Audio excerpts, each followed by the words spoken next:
The thing about words is that most of them are lies. That's what makes the ones that aren't so much more important. You wish you knew which ones those were.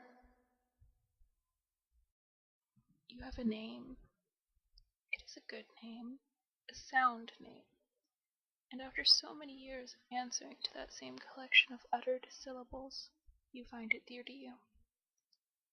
You are intimately familiar with the shape it forms as it falls off others' lips, less familiar with its shape rolling off of your own. It is as much a part of you as the color of your hair and the feel of your own skin underneath your fingertips. When you were a child, you would go to the park and feed the ducks.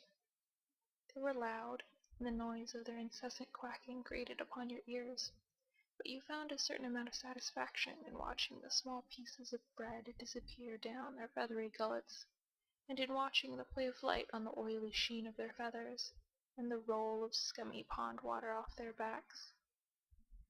You went every week, whenever you could, a bag of bread crust swinging from your childish hands, and threw bread into the water until the bag was empty.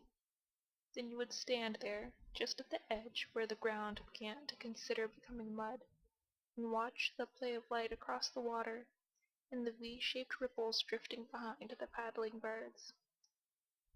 You are grown now, and it has been years since you have last sat beside a scum-filled pond and tossed crumbling bread at the birds floating upon its surface.